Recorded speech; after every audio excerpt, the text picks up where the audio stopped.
Bonjour à tous, on se retrouve pour un nouveau Texama Show comme d'habitude pour l'actualité informatique et technologique de la semaine. Je suis de retour chez moi, comme vous pouvez voir, donc c'est plutôt cool.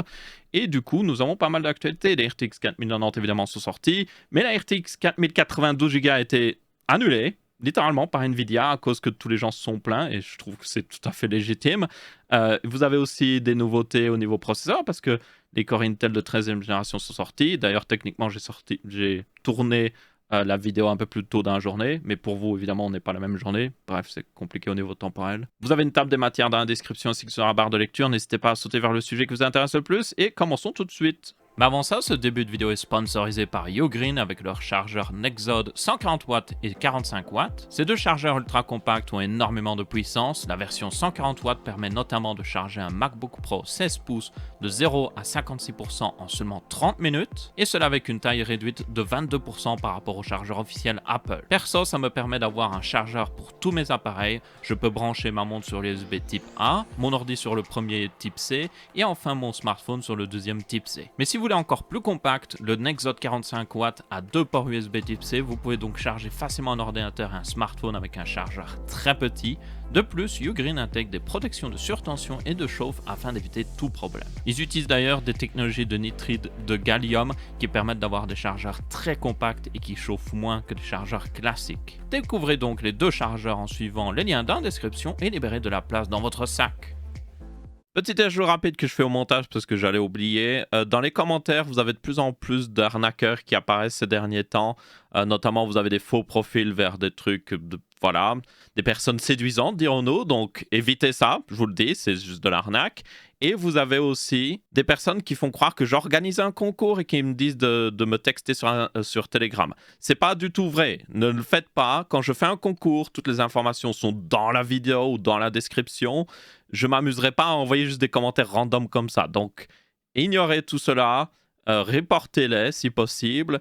Et quand je fais un concours ou quand je fais quelque chose d'officiel, ce sera dans la vidéo, dans la description de la vidéo et pas perdu dans les commentaires. Du coup, commençons par les tests d'un RTX 4090 qui sont sortis. On a le modèle Founder Edition ainsi que les modèles custom qui ont été testés.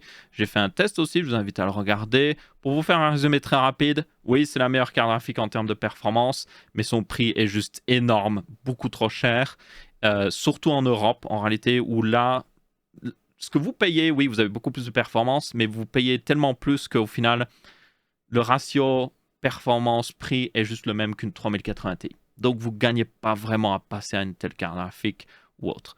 Les meilleures cartes graphiques en termes de ratio prix-performance restent les 6900 XT, les 6700 XT ou éventuellement une 3080 si vous l'avez en promotion. C'est les meilleures cartes graphiques que vous pouvez acheter en termes prix-performance vraiment. Et ça, c'est en attendant évidemment les RX 7000 qui vont bientôt arriver aussi. Et ça, ce sera intéressant de voir. Donc, globalement, je répète la conclusion de cette RTX 4090, mais selon moi, vous devriez attendre. Et selon moi aussi, vous devriez regarder au RX 6000 si vous êtes plus intéressé. Maintenant, pour vraiment acheter une carte graphique, vous en avez besoin maintenant, une RX 6000 serait plus intéressante. Ah aussi, par rapport à cette vidéo, si vous ne savez pas, mes vidéos sont scriptées depuis 4-5 mois parce que j'utilise un téléprompteur, j'en ai même deux. Le téléprompteur, c'est tout simplement, en gros, quelque chose qui est accroché à une caméra. Vous mettez un téléphone ou une tablette comme ça ici, vous avez une plaque de verre à 45 degrés et du coup, le reflet de votre téléphone ou votre tablette est juste devant l'objectif de la caméra. Donc, ça veut dire que vous pouvez regarder l'objectif tout en lisant du texte. Du coup, c'est très pratique pour moi parce que vous devez le savoir, avant que j'avais le téléprompteur, je partais souvent un peu partout. Donc mes vidéos duraient 20 minutes au lieu de juste 5 minutes, franchement. Du coup, ça me permet d'avoir des vidéos plus précises, qui durent moins longtemps et qui gâchent moins votre temps aussi, parce que c'est assez important. Pour cette RTX 4000, j'avais du coup oublié mon téléprompteur, donc je lisais mon script que j'avais écrit moi-même, contrairement à ce que certaines personnes croient. Et le problème, c'est que le téléphone était un petit peu loin, il était à côté de l'objectif, donc j'étais un petit peu en mode blablabla. Ça s'apprend de lire un téléprompteur. Je fais un meilleur travail quand j'ai mon téléprompteur parce que j'essaye d'être plus naturel, d'interagir avec le produit et tout ça parce que c'est mieux en fait de juste lire. Mais bon, là, comme j'étais un petit peu en mode oh, il faut que je me concentre à lire parce que c'est un petit peu loin, ça n'a pas donné la meilleure vidéo. Donc, yep, je suis désolé d'avance pour ça. Mais quand j'ai le téléprompteur, c'est mieux. Et surtout, je vais essayer d'améliorer encore plus le fait d'utiliser un téléprompteur parce que selon moi, ça m'a permis de faire des meilleures vidéos. Ça me permet aussi de faire les vidéos plus vite. Je perds moins de temps à tourner. Donc, il n'y a que des avantages. Mais par contre, je tiens à le repréciser vraiment ici. il n'y a rien qui a été donné par NVIDIA. J'écris l'entièreté de la vidéo par moi-même. Les chiffres de performance viennent par moi-même. Donc, si je vois que la carte n'est pas intéressante, je le dirai. Et je l'ai déjà dit par le passé.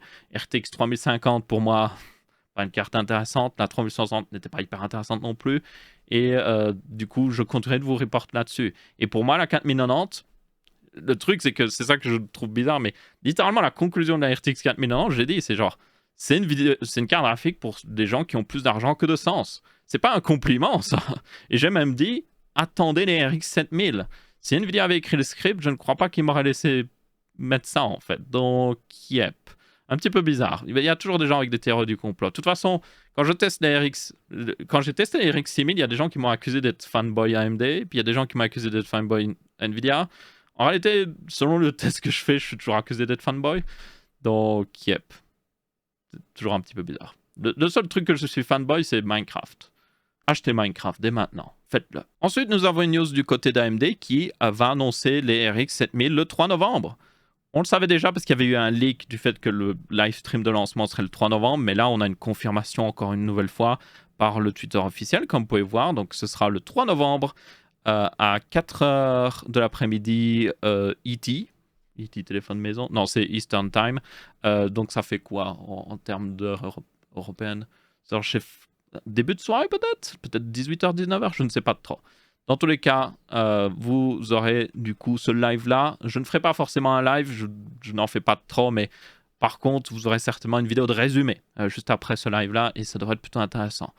Et pour ceux qui se demandent, pour le moment, personnellement, je n'ai même pas eu de sample pour une RX 7000. Donc, à mon avis, les tests, c'est pas pour tout de suite parce que j'ai eu littéralement aucune information par rapport à ça. Donc, yep.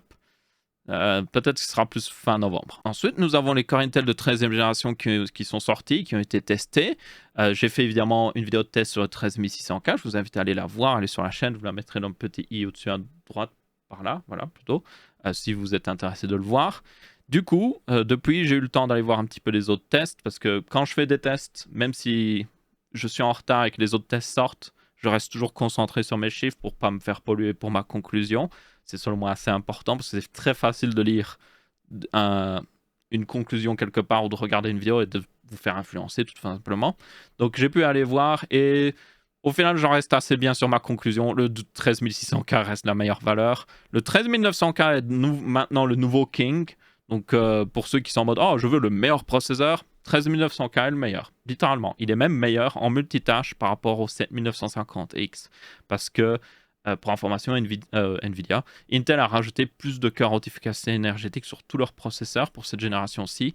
Et ça a boosté les performances multicœurs et ça leur a permis de rester même au-dessus d'un 7950X qui a 16 cœurs, 32 threads pour info.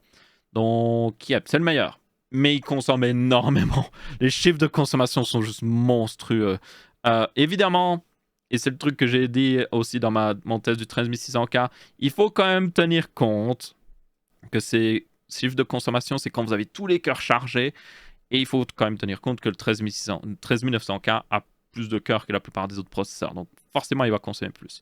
Mais bon, ce que vous devez aussi regarder, c'est combien de performance j'ai par watt consommé. Et là, la 13e génération n'est pas la meilleure, clairement. Et AMD fait mieux. Donc, yep. Le 13600K, par contre, franchement, on reste un excellent processeur. Et c'est pour ça que je le dis. C'est selon moi même le meilleur. Et j'ai même vu dans les benchmarks de jeux vidéo chez les autres, parce que moi, j'avais pas de 13900K, malheureusement. Le 13600K, en réalité, est pas très loin. Donc, en fait, je ne vois aucun intérêt de prendre le 13900K. Donc, yep.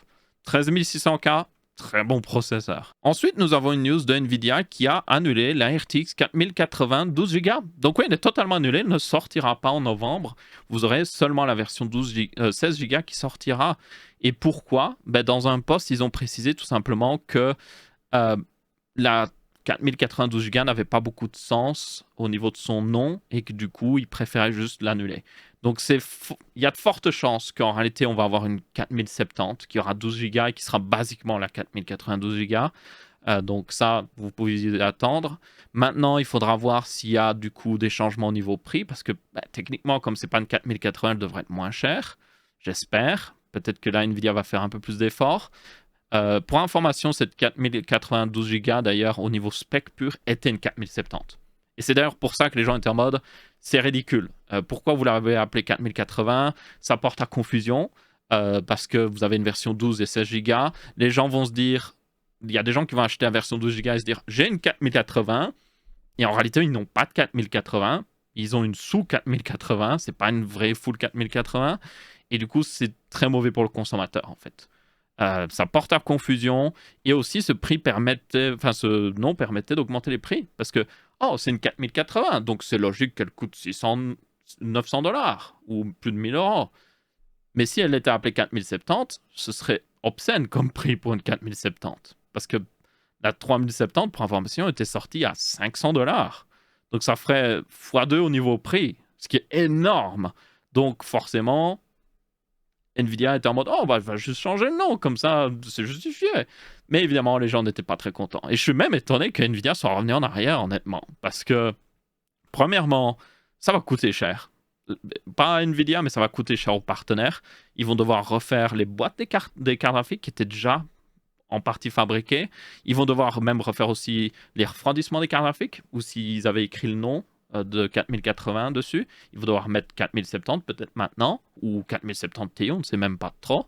Donc, yep, ça va coûter cher aux fabricants de GPU. Et Nvidia a dit qu'il couvrirait une partie des coûts, mais pas entièrement forcément. Donc, yep, si j'étais constructeur de cartes graphiques comme Asus, MSI, Gigabyte et tout ça, je ne serais pas content. Donc, ça vous montre, par exemple, pourquoi EVGA a arrêté de fabriquer des cartes graphiques NVIDIA, parce qu'ils sentent que NVIDIA ne les respecte pas, en fait. Ils font ce genre de choses à l'arrache. Genre, ils ont fait cette version 12 Go d'une 4080 sans, à mon avis, consulter les autres enfin, leurs partenaires. Parce qu'à mon avis, si Asus, MSI, tout ça avaient pu dire quelque chose, ils auraient dit « Ah, vous êtes sûr de faire ça? On devrait peut-être pas faire une 4070 plutôt ?» S'ils avaient même demandé à la plupart des gens sur le marché, je pense que tout le monde aurait dit « Ouais, ça doit être une 4070, tu ne peux pas l'appeler 4080. » Ça porte à confusion. Mais bon, Nvidia était en mode « Non, on va le faire, comme ça d'un point de vue marketing, c'est plus logique, on peut augmenter le prix. » Excellent. Mais bref, dans tous les cas, la 4092 Go n'existe plus. Mais on va certainement voir une 4072 Go arriver. Donc, yep. On sait pas trop quand, ça va prendre du temps à mon avis de changer les boîtes et tout ça, donc attendez-vous plutôt à ce qu'elle arrive peut-être décembre, on sait pas trop. Ensuite, on repasse à une news un petit peu au niveau hardware avec le fait que CableMod a sorti un adaptateur 12 pins 90 degrés. Pourquoi c'est important de le préciser? Parce que littéralement, il y a des problèmes avec ce connecteur 12 pins sur les cartes Nvidia. Les 4090 sont énormes. Les modèles custom notamment, je vous invite à aller voir, sont juste monstrueux en termes de taille. Plus que la 4090 Founder Edition, qui techniquement a juste la même taille qu'une 3090. Mais elles sont juste vraiment énormes. Genre, elles font pratiquement 4 slots, elles sont très longues, très épaisses, très larges. Et le problème, c'est que notamment sur la Founder Edition, le connecteur 12 pins sort sur le côté. Et l'adaptateur qu'ils fournissent rajoute encore plus de longueur. Et des fois, en fait, sur certains boîtiers qui sont un peu trop étroits, vous devez enlever votre panneau latéral, en fait. Ou sinon, vous ne pouvez pas utiliser l'adaptateur. Et du coup, vous ne pouvez pas brancher votre carte graphique. Donc, yep. CableMod a du coup sorti une solution à un problème qui n'aurait jamais dû exister. Et c'est un adaptateur 90 degrés qui vous permet de mieux brancher le câble. Vous le branchez par en dessous. Mais bon, honnêtement, j'utilise l'adaptateur maintenant parce que j'ai pas encore de câble qui permettent de supporter une carte graphique avec un connecteur 12 pins. L'adaptateur est juste ridicule. Vous avez 4 8 pins qui sortent de cet adaptateur. C'est juste ridicule. Bref, j'ai hâte de voir des alimentations qui sont update parce que là, l'adaptateur avec les 4 8 pins, c'est juste pas très beau à voir, honnêtement. Maintenant, on va parler DisplayPort avec le DisplayPort 2.0 qui, basiquement, va arrêter d'exister. Parce que le consortium derrière le DisplayPort, qui est VESA, va tout simplement passer au DisplayPort 2.1 directement. Ils veulent en gros que tous les appareils qui ont déjà été certifiés de DisplayPort 2.0, ce qui n'inclut pas beaucoup d'appareils, vous avez apparemment juste les Ryzen 6000, donc c'est les versions mobiles, tenez-en compte, qui supportaient, et les Intel Arc A770 et A750 qui le supportaient. Et le seul autre produit qu'on sait qui va sortir très bientôt et qui le supportait était les RX 7000. Donc pas les 6000, et aussi les RTX 4000 ne supportent pas le 2.0, qui est fort dommage selon moi. Surtout la 4090, c'est juste stupide parce qu'elle est faite pour des écrans au-dessus de 144 Hz. Mais bon, bref. Dans tous les cas, Le DisplayPort va passer directement en 2.1. Donc, ici, VESA, en fait, ne veut pas qu'il y ait de DisplayPort 2.0 parce que ce serait un peu stupide si le 2.1 est juste meilleur et que la plupart des produits qui sont déjà certifiés peuvent déjà y passer. Ce qui semble assez logique. Du coup, vous allez vous demander quelles sont les différences par rapport au DisplayPort 2.1 versus le 2.0. Donc, apparemment, le 2.1 va utiliser le connecteur USB Type C que vous avez sur l'USB 4.0 notamment. Donc, pour moi, c'est un énorme avantage. Ça voudrait dire aussi que techniquement, on aura l'USB 4.0 sur les RX 7000, en quelque sorte. On verra bien. Et l'autre différence par information, c'est le fait qu'apparemment, le DisplayPort 2.1 supporte mieux d'être passé à travers l'USB 4.0 et est juste plus efficace à ce niveau-là. Donc, c'est plutôt une bonne chose si vous avez déjà des appareils USB 4.0. Donc, yep. Globalement, pour vous, ça ne change pas grand-chose parce que la plupart des produits n'étaient pas encore sortis de toute façon. Et ça, pour moi, c'est un avantage parce qu'on va directement avoir la meilleure version du DisplayPort et pas avoir une version inférieure qui n'avait pas beaucoup de raisons d'exister. Bon, c'est dommage que le DisplayPort soit pas arrivé plus tôt. Normalement, il aurait dû arriver en 2019, il faut le savoir, mais à cause de tout ce qui s'est passé en 2020, ça a retardé un petit peu leur arrivée. Donc ouais, on verra bien sur les RX 7000 notamment. Est-ce qu'ils vont... Ils vont certainement avoir des anciens ports DisplayPort, mais peut-être qu'ils vont inclure un ou deux USB Type C qui seront basiquement des DisplayPort 2.1 et ça devrait être plutôt intéressant. Ensuite, passons des news un petit peu moins hardware avec ici Microsoft qui a annoncé les Surface Pro 9. Ces nouvelles Surface Pro 9 ont maintenant une petite nouveauté, c'est le fait qu'en plus qu'ils ont update les specs, donc vous êtes maintenant sur des processeurs de 12e génération, c'est le fait que vous avez une version avec un processeur ARM qui est le Microsoft SQ3 qui est fait par Qualcomm pour information et il n'y a plus de distinction en fait. Donc avant, vous aviez la Surface Pro X qui était la version ARM, et puis vous aviez la Surface Pro 8 qui était la version Intel, quoi. Donc là, maintenant, c'est juste dans le site, vous pouvez choisir si vous voulez une version ARM ou une version Intel. Donc ça veut dire aussi qu'elles font la même taille, c'est basiquement les mêmes techniquement. Donc ça, c'est plutôt intéressant, je suppose. Après, la version ARM, voilà, vous attendez pas non plus à des méga performances et tenez compte que la version ARM ne fait pas tourner toutes les mêmes applications que la version Intel. Donc la version Intel serait certainement le meilleur choix. Du coup, bref, la plus grosse nouveauté, c'est les processeurs de 12e génération. C'est toutefois dommage, honnêtement. Ça crie, franchement. Un tel appareil crie d'avoir un processeur AMD. AMD reste plus efficace en termes d'énergie avec les processeurs mobiles, surtout quand vous allez vers des TDP de 15 watts ou 28 watts. Et c'est là qu'est la Surface Pro. Vous n'avez pas un processeur 45 watts là-dedans. Donc, il vous faut le processeur le plus efficace au niveau énergétique. Et là, c'est là où AMD a toujours l'avantage. Je ferai une vidéo d'ailleurs là-dessus qui arrive bientôt. Je vais parler à ordinateur portable, surtout niveau processeur. Et je vais vous dire justement un peu plus là-dessus. Mais basiquement, c'est AMD est plus efficace au niveau énergétique à bas wattage. Et aussi semble avoir de meilleures batteries, une meilleure autonomie, quoi qu'il arrive. Donc, c'est dommage qu'on n'ait toujours pas une version AMD pour la Surface Pro. Mais bon, 12e génération Intel, c'est quand même une upgrade au niveau performance, donc ça c'est plutôt cool. Vous avez aussi une version apparemment 5G, donc voilà. Et basiquement, c'est juste une upgrade vite fait des specs internes. Il y a aussi, comme vous pouvez voir, des nouvelles versions au niveau couleur et aussi au niveau de la finition du clavier, mais ça reste le même.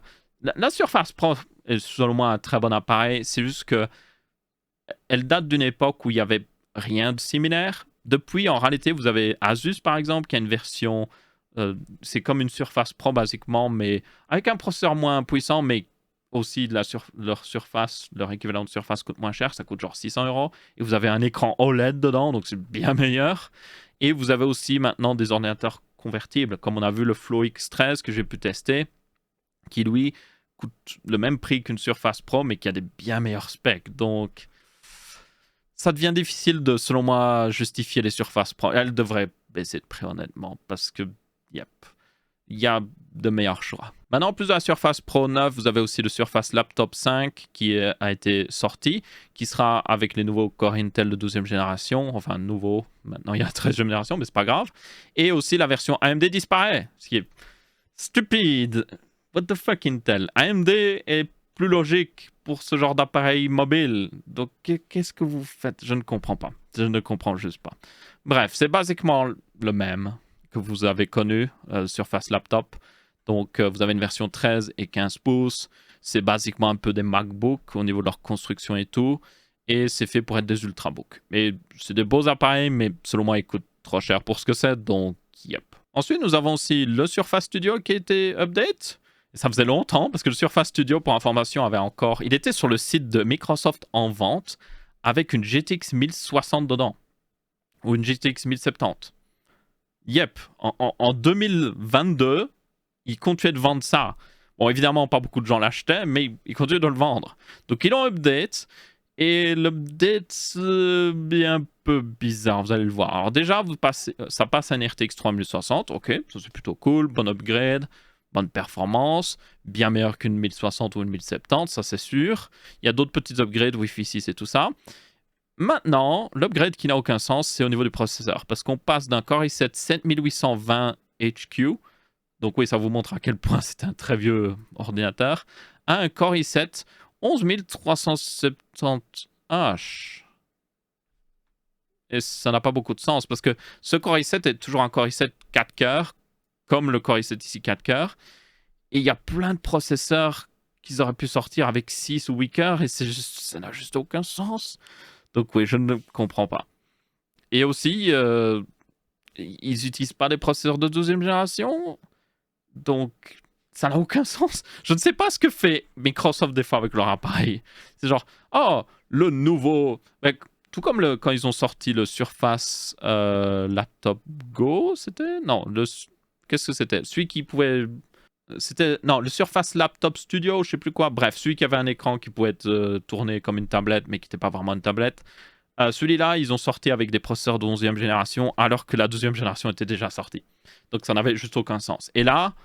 Ils ont la 2e génération depuis plus d'1 an, pratiquement, et ils updatent pas avec. C'est juste stupide. Ils n'ont pas aussi update le truc qui, comme j'ai dit, peut se transformer en tablette, là. Donc ça aussi, c'est stupide. Ils auraient pu l'update en même temps, mais ils l'ont pas fait. Donc, yep, je ne comprends pas ce que fait Microsoft des fois. Ils retirent l'option AMD, qui est plus logique, sur leur Surface Laptop. Et puis, à côté de ça, ils updatent un truc qui est vieux de 4 ans, 5 ans. Et ils updatent certaines specs et puis d'autres specs qui sont en mode on va laisser un truc similaire. Et voilà. Maintenant, ils ont aussi annoncé un dernier produit qui est un dock. Et ce dock aussi manque un petit peu de sens selon moi, encore une fois. Oui, ça manque beaucoup de sens chez Microsoft ces derniers temps. Il est intéressant en réalité. Donc c'est un dock USB type C, vous le branchez dans votre ordinateur, notamment une Surface Laptop ou autre chose, ou une Surface Pro. Et ensuite, vous avez un meilleur speaker, donc vous avez un bon son, et vous avez aussi des contrôles, et aussi plus d'extensions derrière. Donc notamment, vous pouvez alimenter votre Surface avec ça, et vous avez un HDMI, 2 USB type C et un USB type A. Mais le truc, c'est que ça manque un petit peu, en fait. Genre, un seul USB type A? Sérieusement? Genre, vous n'aviez pas la place d'en mettre plus? Genre, c'est censé être un dock haut de gamme, qui va coûter cher. Je sais pas s'ils ont annoncé le prix, mais ça va coûter $250. Il y a un port USB type A. What the fuck, Microsoft? Donc ouais, très intéressant, mais aussi très stupide. Donc il y a Microsoft qui est en mode... Basiquement, Microsoft est... On est comme Intel, on est comme Apple, mais en réalité, on peut pas se permettre d'être comme Apple parce que les gens vont juste prendre d'autres laptops Windows qui sont plus intéressants. Mais on est comme Apple et on peut charger autant qu'Apple aussi. Yay! Ensuite, nous avons une news au niveau d'Apple qui a aussi présenté de nouveaux produits. Ils ont présenté de nouveaux iPads de base et aussi des nouveaux iPad Pro avec notamment des puces M2. On va voir ça après. Du coup, quand j'ai vu la news de l'iPad d'ailleurs, j'étais en mode mince. Parce que littéralement, voilà un peu plus d'un mois en réalité, ou ça fait un mois, ma mère avait besoin d'une nouvelle tablette et j'étais en mode la meilleure tablette selon moi c'est l'iPad de base. Du coup, je lui ai fait prendre un iPad de base. Mais du coup, là, je vois ça et je suis en mode... C'est con, quoi, parce qu'elle vient d'upgrade et maintenant, il y a le nouveau iPad de base qui sort. Mais rassurez-vous, si vous êtes dans la même situation, Apple a augmenté leur prix. Donc, en réalité, ça ne remplace pas du tout l'iPad de base. Ce nouvel iPad coûte 589 €. What? et il passe sur une puce A14. En réalité, c'est pas non plus une énorme upgrade. Il y a quand même d'autres upgrades. Il n'a plus de Lightning, maintenant il passe à l'USB Type C, donc ça c'est plutôt une bonne news en réalité. Mais pratiquement, il reste un petit peu similaire. Vous perdez aussi le bouton Home. Pour certaines personnes, ça peut être une downgrade de perdre le bouton Home. Donc, ça dépend à qui vous demandez, mais peut-être que cet iPad est moins intéressant en réalité. Mais une chose est sûre, il est beaucoup plus cher. Du coup, en vrai, l'iPad 2021 de base, en 10,2 pouces, toujours très intéressant. Il est vendu 360 € sur Amazon. Je vous mets un lien dans la description. Pour moi, et vous savez que je m'y connais en tablette et que j'adore les tablettes. J'ai beaucoup testé de tablettes. Selon moi, c'est la meilleure tablette que vous pouvez acheter. C'est pas la moins chère, mais pour le prix, vous avez juste tout ce qu'il faut. C'est un peu dommage pour le port Lightning, mais yep. En même temps, vous préférez quoi? Prendre un iPad qui coûte 589 € pour juste avoir l'USB Type C et un processeur légèrement meilleur, et puis perdre le Home Button, qui est pratique en réalité, avec Touch ID? Je ne sais pas si ça vaut la peine. Une autre alternative, tant que je suis en recommandation de tablette, vous pouvez prendre aussi un iPad Pro reconditionné, notamment ceux de 2018, qui ont un écran 120 Hz déjà, donc ça c'est plutôt cool, et qui ont une puce A12Z, qui est techniquement plus puissante que la puce A15. Pas la puce A15, la puce A13, et même, il me semble, pas très loin de la puce A14 en termes de performance, parce que c'était, même si elle s'appelait A12, elle était beaucoup plus... C'était une beaucoup plus grosse puce, en fait, avec plus de cœur et plus de GPU, notamment. Donc, yep. Pas vraiment comparable ici. Donc, yep. Un iPad Pro reconditionné de cette génération-là peut être intéressant. Et vous les trouverez à peu près au même prix. En tout cas, vous les trouverez moins chers que ce nouvel iPad. Donc, pour moi, c'est un meilleur choix. Et sinon, ils ont aussi sorti, du coup, des iPad Pro avec la puce M2, ce qui était certainement le truc le moins inattendu au monde. Ils ont juste littéralement pris les iPad Pro M1 et ils ont mis une puce M2. Donc c'est franchement l'une des tablettes les plus puissantes que vous pouvez acheter, ce qui est plutôt cool. Mais après, est-ce que ça vaut la peine d'upgrade? Pas forcément, surtout quand vous regardez les prix, parce que là, maintenant les iPads coûtent le prix d'un ordinateur. L'iPad de 11 pouces, 1069 €. Le 12,9 pouces, 1469 €. What? Même moi qui adore les tablettes, jamais je paye autant pour une tablette. Non merci, au revoir. Ensuite, nous avons une news au niveau de Razer qui a annoncé un nouveau appareil mobile gaming, qui est le Razer Edge, qui coûte 399 $, ce qui est pas trop dégueulasse, mais c'est plus cher qu'une Switch. Et qui a du coup, pour information, un écran de pratiquement 7 pouces et surtout un Snapdragon G3X Gen 1. Et évidemment des manettes comme vous pouvez voir sur le côté. Donc c'est techniquement une tablette pour ceux qui se demandent. Même si maintenant beaucoup de smartphones font la même taille que ça. Et vous pouvez quand même détacher aussi d'ailleurs les contrôleurs et l'utiliser comme une tablette du coup. Donc ça c'est plutôt intéressant. Ça utilise le Razer Kishi, il me semble que ça s'appelle. Oui, en français c'est pas le meilleur nom, on va être honnête. Excellente manette en réalité si vous ne l'avez pas et que vous jouez beaucoup au niveau mobile. Selon moi c'est l'une des meilleures manettes qui existent. Elle coûte un peu cher, mais à un moment elle était en promotion. Et basiquement... vous mettez votre téléphone au milieu, ça se met sur les deux côtés, la manette, ça se branche en USB Type C, vous pouvez charger aussi à travers l'USB Type C ici, et ça vous permet d'avoir, selon moi, une très bonne expérience mobile sans avoir les désavantages du Bluetooth ou ce genre de choses. Et c'est techniquement une manette considérée comme une manette Xbox, donc vous pouvez l'utiliser aussi avec le service de streaming Xbox. Bref, dans tous les cas, voilà à quoi ressemble Razer Edge. Ça peut être intéressant. Le prix n'est pas dégueulasse, même si selon moi, le truc c'est que vous pouvez acheter par exemple un Xiaomi, un des Xiaomi avec un Snapdragon 870 ou autre pour 200 et des euros. Vous achetez un Razer Kishi pour 60 € et vous aurez selon moi une meilleure expérience de jeu et surtout vous payerez moins cher en fait. Donc yep. Et vous êtes aussi dépendant un petit peu de Razer, donc faudra voir si Razer supporte dans le temps, donc yep. Aussi au niveau du reste des specs, 6,8 pouces, techniquement c'est un écran 1080p, batterie de 5000 mAh. L'écran par contre c'est un très bon écran, c'est un écran OLED qui peut aller jusqu'à 144 Hz. Et vous avez 8 Go de RAM aussi. Donc les specs sont pas dégueulasses franchement, c'est beaucoup mieux ce qu'a fait par exemple Logitech. Parce que Logitech, je vous rappelle, il y a quelques semaines on avait une news où ils ont annoncé basiquement ça en fait, mais avec un Snapdragon genre 720G, donc beaucoup moins intéressant et pas pour beaucoup moins cher non plus, c'était genre 300 $ la version de chez Logitech, donc yep, Razer a fait bien mieux ici, selon moi. Mais après, à voir s'il y a un marché pour ça, en fait. Parce que vous pouvez acheter une Nintendo Switch pour moins cher. Ou vous pouvez acheter aussi un Steam Deck, qui est basiquement un full PC. Donc, ça reste discutable. Ou vous pouvez juste utiliser votre téléphone avec une manette. La manette de Razer, même. Donc, ouais. Ensuite, nous avons Intel qui a révélé la nouvelle génération du Thunderbolt, qui sera basée du coup sur l'USB 4.0 version 2 et qui aura aussi le support du DisplayPort 2.1 qu'on a vu tout à l'heure. Donc, ça, c'est plutôt cool. Donc, ce nouveau port Thunderbolt pourra transférer jusqu'à 80 Go à la seconde. Donc, il y aura basiquement comme vous pouvez voir, 2 fois 40 Go dans un sens, 2 fois 40 Go dans l'autre sens. Et dans certains cas, vous pourrez même monter jusqu'à 120 Go. Et ça, c'est tout simplement en utilisant une des lignes réservées pour renvoyer la bande passante dans l'autre sens. Vous pourrez l'utiliser pour envoyer. Donc, ce sera plus utilisé en réalité pour des écrans, notamment, si vous voulez avoir plusieurs écrans connectés à la fois en chaîne.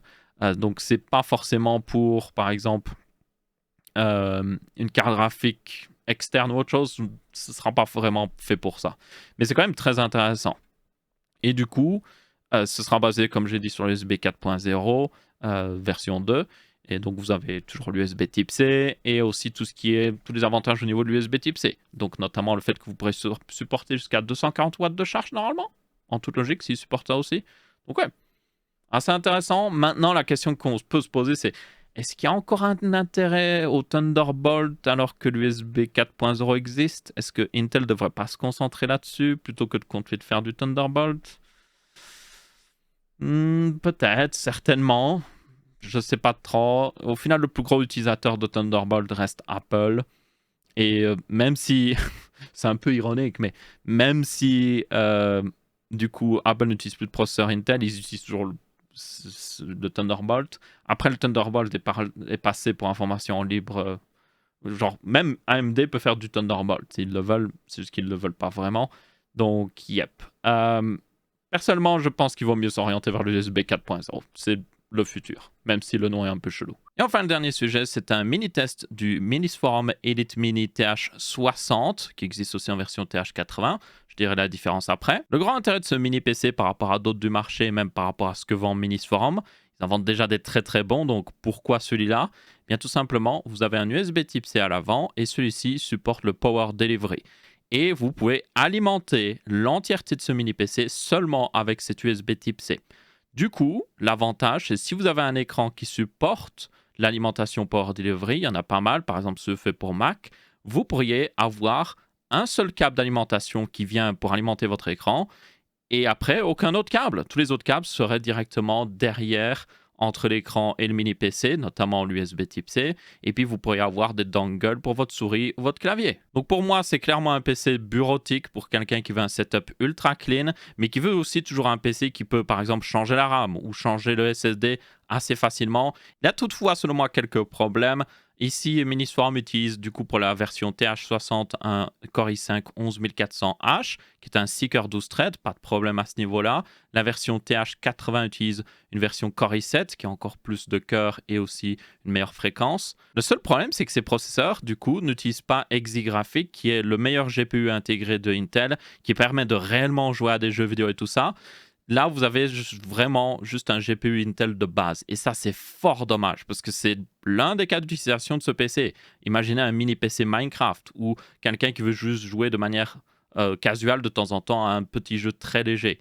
Ben là, ça va compliquer la tâche, même si ça marche toujours. Aussi, au niveau des ports, c'est un petit peu dommage. Alors, c'est très complet pour tous les ports, sauf l'USB type C, parce que vous en avez un seul. Si vous voulez un autre USB type C, vous n'en avez pas et vous n'avez pas non plus de Thunderbolt, ce qui est pourtant l'avantage des processeurs Intel. Ça, c'est fort dommage. Du coup, honnêtement, pour le même prix, qui est un prix de base pour information de 350$, vous pouvez avoir des mini PC AMD qui auront juste une meilleure partie graphique et qui seront même techniquement plus puissants en multicœur et tout ça. Le seul vrai avantage de ce mini PC, c'est le Power Delivery sur l'USB type C. Mais encore une fois, d'autres marques pourraient faire la même chose avec un PC AMD. Même Minisforum pourrait le faire sur un PC AMD. Donc, je pense qu'ils auraient dû peut-être plutôt faire ça. Aussi, un autre point qui peut être négatif pour certaines personnes, le châssis a l'air d'être en métal, mais il est en plastique. Donc, la construction n'est pas aussi solide qu'elle pourrait y paraître. Pas vraiment un problème, à part si vous comptez le transporter, je pense. Et du coup, c'est à peu près tout pour ce tech, ça marche aussi. J'espère que vous avez bien apprécié. Si c'est le cas, vous pouvez laisser un pouce bleu. Si ce n'est pas le cas, vous pouvez laisser un pouce rouge. On se retrouvera pour une prochaine vidéo et je vous dis ciao ciao.